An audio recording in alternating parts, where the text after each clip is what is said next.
thanks for meeting with me today, Connor, for this interview. Can you just give me your name and what you do? My name is Connor Durig, and I am a sports videographer here at Youngstown State University. Okay, I'm excited for you to tell me a little more about that. So what first drew you to sports media and what keeps you passionate about it today? So I've always liked video editing, always had a thing for it, and I never really got into shooting and editing video with sports until my freshman year of college when I finally got a camera. And I'm also on the track team here, so I got my camera just in time for our outdoor track season, and I took it with me when we traveled. So I shot video the whole time, and then I edited something after, made an Instagram account and posted it on there, and I got a lot of good feedback from my teammates. So I just kept going with that, and I ended up getting myself a job here the next year for all sports and not just track. Well, that's a really cool way to start out. You climbed the ladder pretty quick too. What skills or qualities have been the most important to your success in this field? Definitely creativity, I'd say, is the biggest one, because they give me a lot of creative freedom here. I can pretty much do whatever I want, and they like just throwing ideas back and forth with the other people that I work with. So yeah, I'd say creativity is a big one. It's a pretty important part of what I do too. Yeah, absolutely. You want to stand out? Mm-hmm. How do you decide which moments or angles are the best at the time to tell the story about the game or the athlete? I typically like a lower angle shot for pretty much almost anything. I just feel like it gives it a better like feel, like more intense, like more action, rather than being like up at eye level. Like during a sporting event, it just doesn't feel right. Like you just want a lower angle. I think that always looks better, and that's what most people go for. Yeah, absolutely. And I'm sure that you look at what you like to watch and stuff too, Mm-hmm. like what videography and stuff you like in sports. So Yeah, I tend to go with the low angle gotcha. pretty often. So what are the biggest challenges that you face when you're covering live sporting events? In sports specifically, I'd say that they're unpredictable. For the most part, you don't know what's going to happen. So like for football, for example, or basketball, it might be hard to follow the ball because you don't know where it's going. But a sport like baseball and softball, cross country and track, like you know what's coming. It's predictable. So those are easier than like lacrosse, because it's a real small ball. It's just getting whipped around. It's hard to follow it. So it's very unpredictable for sports. Yeah, it's a ton of action. How do you stay current with new technology, software, or trends in sports media? I think really just scrolling through TikTok and Instagram on my phone throughout the day, just seeing the new trends that are coming up and not trying to copy them too much, but build off of what there already is to try to add like a new touch to it and bring attention to like Youngstown State's social media. Yeah, for sure. Can you describe a project or moment you're most proud of in your career so far?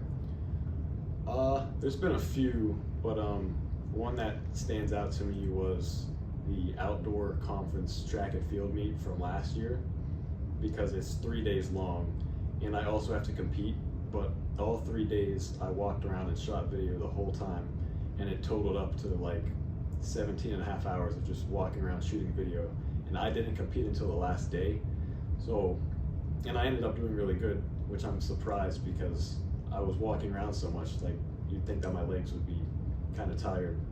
So it ended up working out, but also with that, editing the video every single night, I would start like putting it together like as the days went on, like 2.5 hours just editing every single night. So that one overall took the longest and probably took the most out of me, but I feel like it was pretty rewarding. Yeah, 17 hours of editing is That was a lot. walking around, 17 hours walking around. Oh. But Editing, I think editing was like 8 hours though, Yeah, which that's is crazy. still a long time. plus the stress of competing at the conference meet, like that's a That lot to was- deal with. Yeah, that's probably my most memorable one that I have so far.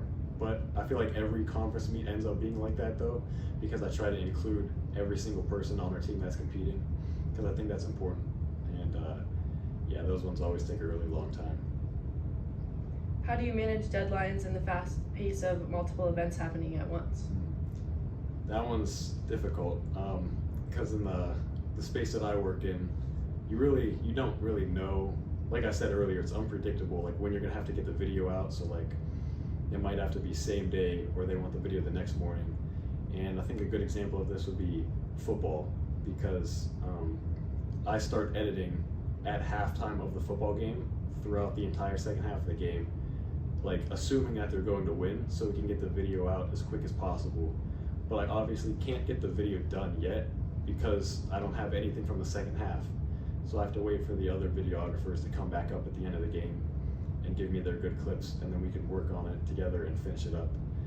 But football's a little stressful to Yeah. get the video out on time. And the teamwork involved too, having to work with other people. Yeah, this was the first year that I've had to like collaboratively work with other videographers and editors on the same project, which we've had a really good time with. We all get together, get along really well, and yeah, it ends up being good.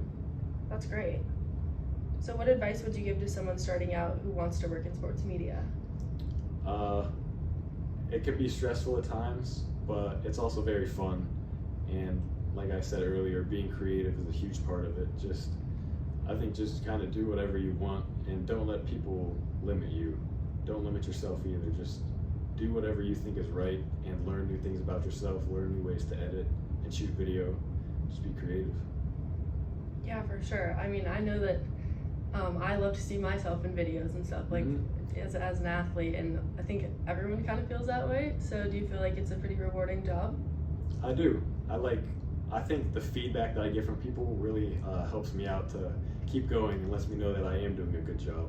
Even though sometimes it would be nice if I could get myself in my own videos, which I do a little bit, but it doesn't always happen. Yeah. But yeah, I do like the feedback that I get. So as you continue in your career, how do you see the field of sports media evolving in the next 5 to 10 years, technology-wise, or teamwork, or other skills? I feel like right now it's already kind of evolving throughout the last seems like the last year or two really. No matter like where you go, it could be like a high school game, college, anything. There's just a ton of videographers and photographers like all around the field or court, and it just wasn't like that before. Which is, yeah, just about the time that I started getting into it, it seems like everybody else decided to do the same thing. So I think it's growing there, and it's going to continue to grow, and yeah, it's going to be a big market, I guess. All right, well, you do great work. Thanks for meeting with me. Yeah, thank you.